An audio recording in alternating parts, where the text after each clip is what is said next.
Hola amigos, les saluda a su servidor, el Dr. Zenés Rodríguez. Bienvenidos a su programa El Cristiano Victorioso, donde hablamos de principios cristianos que nos ayudan a estar firmemente anclados en Jesús y preparados para la pronta venida del Señor. El tema de hoy será la oración y el cristiano victorioso. Pero como siempre, les invito a pedir la bendición de Dios en esta ocasión. Oremos. Padre nuestro que estás en los cielos, gracias por habernos acompañado en los programas anteriores y gracias te damos también por la seguridad de que hoy nos acompañarás igualmente. Abre nuestras mentes para que podamos entender lo que tú quieres enseñarnos. Quédate con nosotros, Señor, y que tu Espíritu Santo guíe nuestros pensamientos y nos dirija siempre hacia ti. En el dulce nombre de Jesús. Amén. Nadie puede dudar el hecho de que Jesús es el más grande maestro que la historia haya conocido jamás. No nos enseñó solamente con sus sabias palabras, nos enseñó especialmente con el ejemplo de su propia vida, a cómo amar, cómo perdonar, cómo vivir y aún cómo morir. Sin duda alguna, recordarás no solamente su oración modelo, sino también su modelo de oración. Él, quien no usurpó el título de Dios, porque realmente era y es Dios, según Filipenses 2:6, nos enseñó la única manera posible de ser un cristiano victorioso. Es a saber, desarrollar y mantener una vida de oración, una vida conectada con la fuente de poder mediante la oración. Sabemos muy bien que los discípulos, aún hasta la muerte de Jesús, encontraban difícil entender las verdades espirituales que Jesús quiso enseñarles durante 3 años y medio, hablándoles sobre el reino de Dios. Pero nunca pudieron olvidar las lecciones espirituales que les enseñó mediante su propio ejemplo. Y una de ellas fue la lección sobre la oración. ¿Qué fue lo que vieron y escucharon de Jesús que impactó a sus discípulos de tal manera que se atrevieron a pedirle que les enseñara a orar? La Biblia no lo dice, pero sí registra el modelo de oración que Jesús les enseñó. De paso, la Biblia no registra ninguna ocasión cuando los discípulos recitaron esa misma oración en ninguna de las ocasiones cuando se reunieron, ni cuando hicieron milagros. Lo que sugiere que fue solo un modelo cuyos complementos debían ellos incorporar en sus oraciones regulares, incluyendo el hecho de que debían siempre orar y no desmayar, según Lucas 18:1. Si hay algo cierto en la vida del cristiano, mi amigo, es que sin oración será imposible alcanzar la victoria. Esto fue cierto en la vida de Jesús y será cierto en todos sus seguidores. Solo hazte esta pregunta. Si Jesús, el Hijo de Dios, no se arriesgó a enfrentarse a Satanás confiando en su propia fuerza, sino que oró constantemente al Padre para que le diese la victoria, ¿crees que puede ser diferente en tu vida? Un vistazo a algunos de los grandes héroes de la Biblia nos ayudará a comprender un poco mejor la relación que existe entre la vida de oración y el éxito en la vida espiritual. Una de las declaraciones más sencillas y a la vez más hermosas es la de Génesis 5:24, donde dice allí, y caminó Enoc con Dios y desapareció porque le llevó Dios. ¿Estás de acuerdo conmigo al decir que suena muy hermosa esa declaración bíblica? Especialmente porque ya para el tiempo de Enoc, la maldad de los hombres era increíblemente generalizada. Habían pasado unos 622 años desde el Edén, cuando Enoc nació. La tierra se había corrompido, como lo atestigua la declaración bíblica de Génesis 6:6, que dice: y se arrepintió Jehová de haber hecho al hombre en la tierra, y le pesó en su corazón. Pero entre tanta maldad, Enoc brilla como un faro de luz en medio de las tinieblas, porque Enoc caminó contra la corriente, contra el pecado, contra la rebelión, contra la cultura de su tiempo. La Biblia dice: caminó Enoc con Dios. Pero yo me pregunto, ¿cómo es que se camina con Dios? Esta expresión implica un estado de comunión consistente y regular con la fuente de la vida. Implica vivir imitando a quien admiras y tienes como modelo. El término caminar o andar con se usa en la Biblia para referirse a aquellos que vivieron haciendo las cosas que hacían otros personajes sobresalientes. Pensemos primero en Jeroboam, quien reinó sobre Israel cuando el reino o el reinado de Salomón fue dividido, como Dios lo había predicho en Primera de Reyes 12:24. Mientras que Roboam, hijo de Salomón, quedó reinando en Judá, el resto del pueblo, Israel, eligió a Jeroboam como su rey.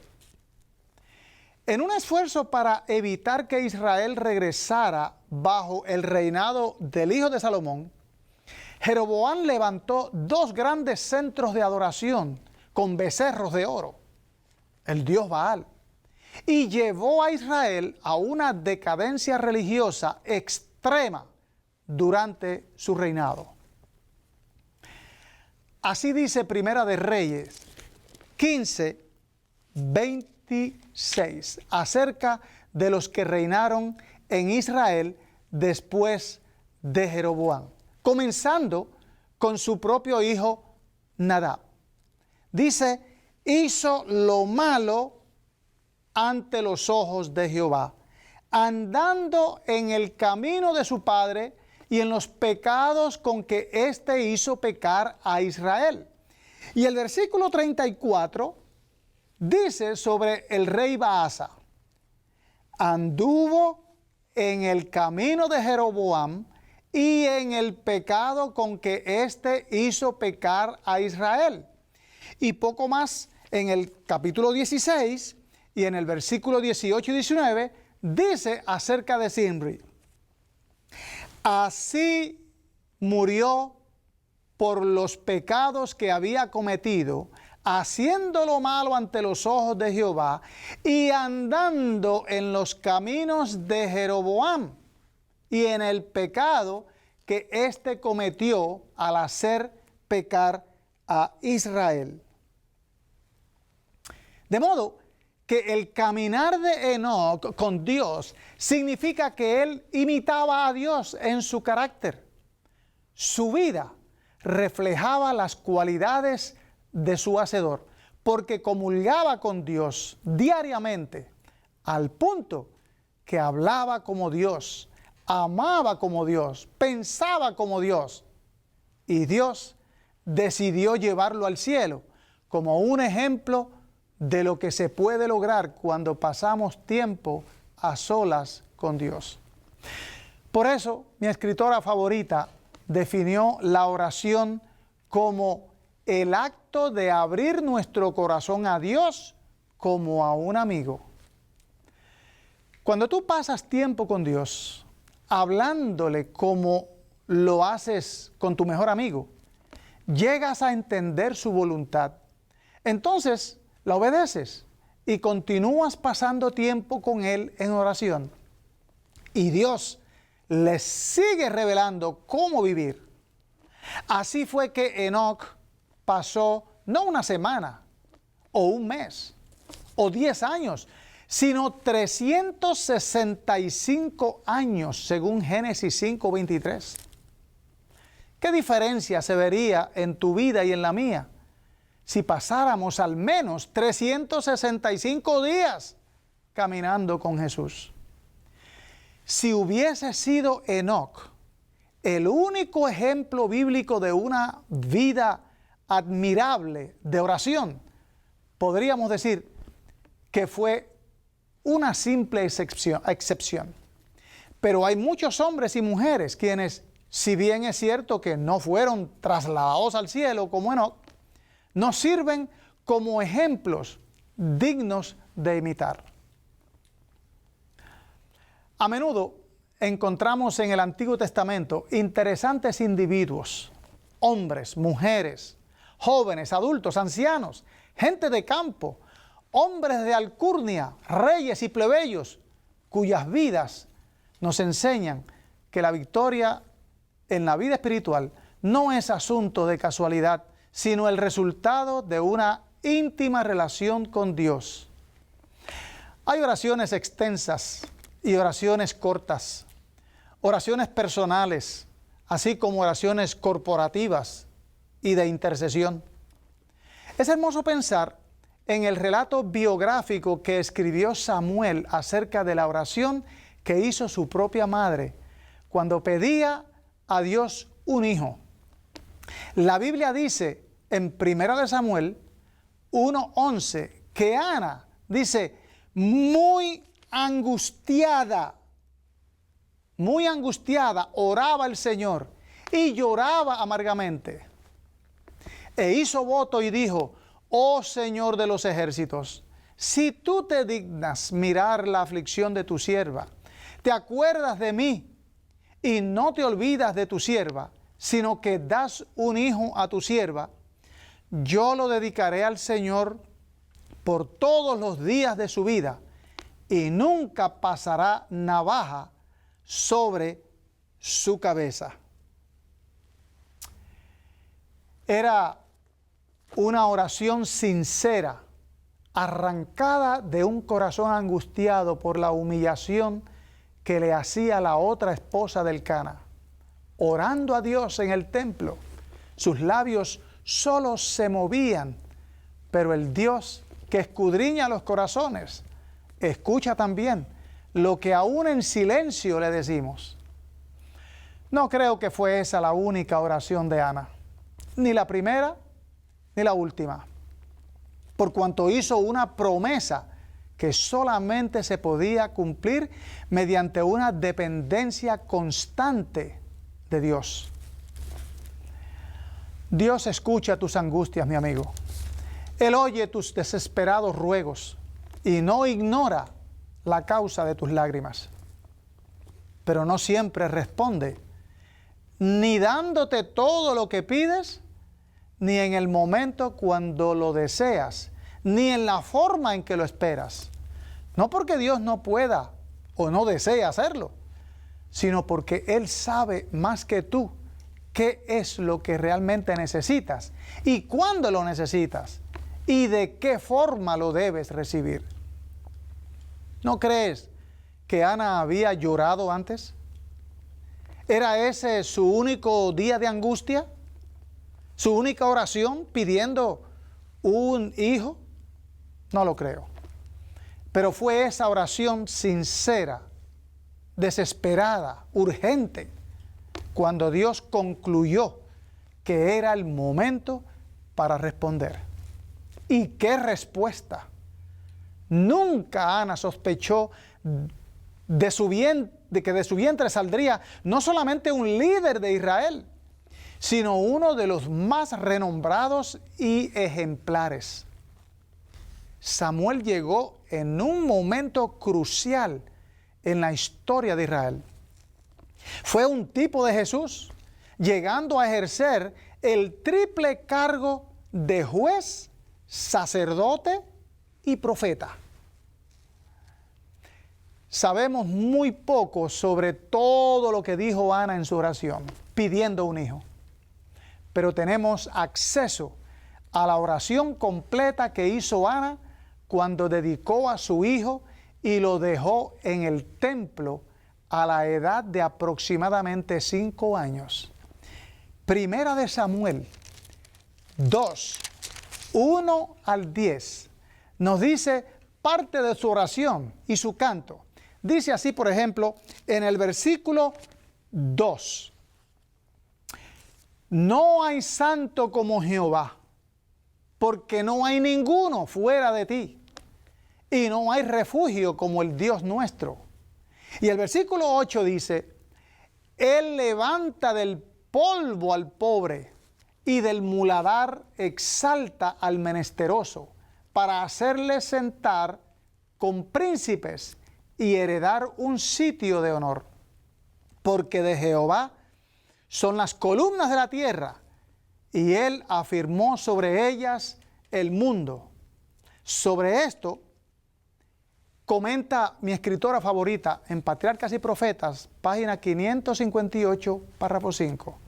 Dice, los jóvenes de nuestro tiempo pueden hacerse tan valiosos a los ojos de Dios como lo fue Samuel, si conservan fielmente su integridad cristiana, pueden ejercer una influencia poderosa en la obra de reforma. Hombres tales se necesitan hoy. Dios tiene una obra especial para cada uno de ellos.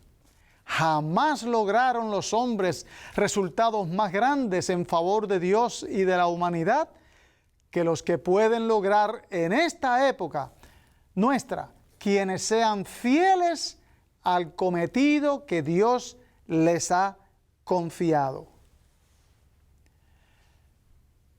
¿Te imaginas cómo pudo Samuel mantenerse puro y fiel ante el terrible y depravado ejemplo de los hijos de Elí, quienes oficiaban en el templo?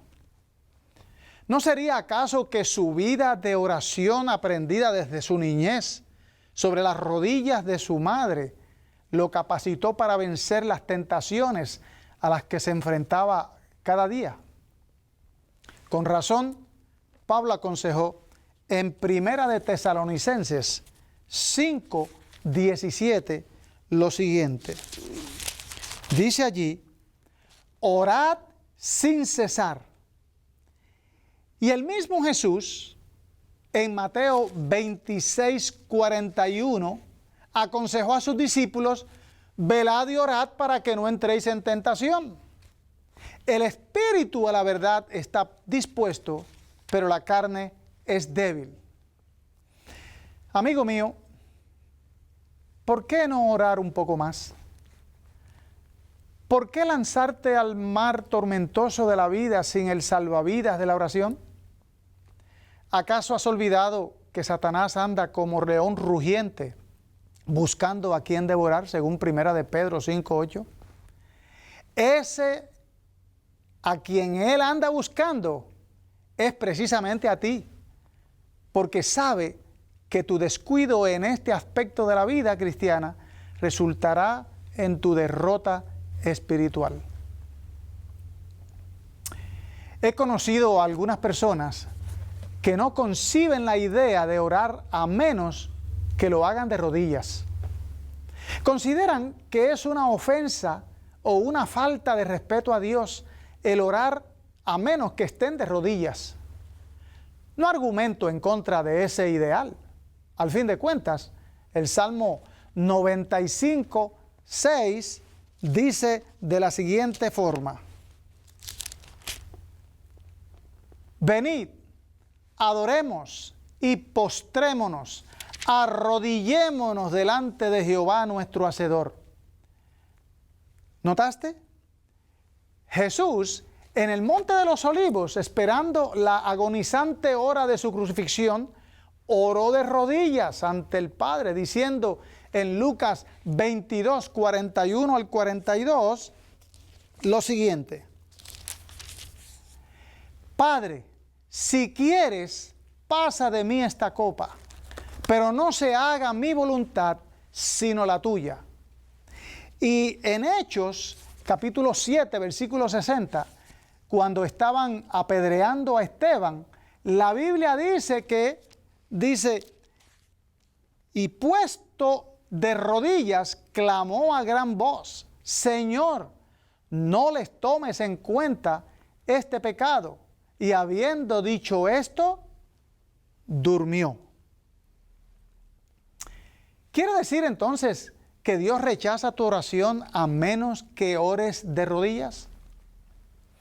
Sabes, Dios es un Padre amante que se goza en escuchar y responder a las plegarias de sus hijos. No importa las circunstancias ni el lugar donde te encuentres, ni la posición en que estés. No confundas el ideal con lo práctico y razonable. ¿Estaba de rodillas Pedro cuando se hundía en las turbulentas aguas del mar de Galilea? ¿Escuchó Jesús su agonizante, breve y sincera oración? Oh, si fuéramos más prontos a orar a cada momento, en cada situación, en todo lugar y con la urgencia de Pedro al hundirse en el mar. Sí, si tú quieres ser un cristiano victorioso, te aseguro, así necesitas orar, para que no caigas en tentación. Nunca olvido aquella helada mañana de febrero 5 de 1978. Mi primer invierno en Michigan, Estados Unidos. Tenía que llegar a mi trabajo, pero la lluvia con hielo de la madrugada había convertido la carretera rural en una barra de hielo imposible de responder a los frenos de ningún vehículo. Repentinamente, en una bajada, perdí el control. Mientras veía con horror cómo me estrellaba contra el banco de nieve del carril contrario y el vehículo sobre su costado derecho se atravesaba en medio de la carretera, sabía que el vehículo cuyas luces se asomaron a poca distancia me habría de impactar.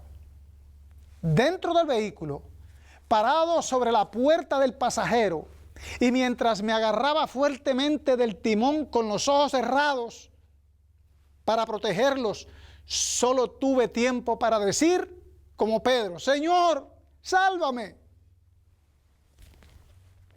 Como esperaba, el impacto se produjo. No sé cuántas vueltas di dentro del vehículo. Pocos segundos después, abrí los ojos, me toqué por todas partes. No sentía magulladuras, no veía ni sentía sangre. Estaba vivo. Dios escuchó mi humilde y corta, pero muy sincera oración, aunque no hubo tiempo para arrodillarme. Una de las oraciones más impresionantes de Jesús fue hecha por encima del sollozo de dos hermanas, quienes habían perdido a su único y querido hermano hacía 4 días. Frente a la tumba de Lázaro, nos dice en San Juan, capítulo 11, versículos 41 al 43, lo siguiente: Jesús, alzando los ojos a lo alto, dijo: Padre, gracias te doy por haberme oído. Yo sabía que siempre me oyes, pero lo dije por causa de la multitud que está alrededor, para que crean que tú me has enviado. Y habiendo dicho esto, clamó a gran voz: Lázaro, ven fuera. Y es que Dios es maravilloso. Se deleita en escuchar las oraciones de sus hijos. No importa si están de pie, de rodillas, sentados, con los pies en el cepo, como estaba Pablo en la cárcel de Filipos, o en el vientre del gran pez como Jonás. Lo importante es que reconozcas tu incapacidad de ayudarte a ti mismo y el poder salvador de Jesús. Cierta mañana, con sus manos puestas sobre su mesa de estudio, el famoso Louis Pasteur estaba con sus dedos juntos en forma de pantalla y su cabeza inclinada a pocos centímetros de la mesa, hasta que por fin levantó su cabeza y separando las manos apareció un pequeño microscopio. Un estudiante que había estado observándolo tan quieto durante largo rato dijo: pensaba, doctor Pasteur, que usted estaba orando. Así es, dijo el científico, levantando su microscopio, dice, estaba diciendo a Dios cosas muy lindas, aunque no tanto como las que Él estaba diciéndome a mí por medio de sus obras.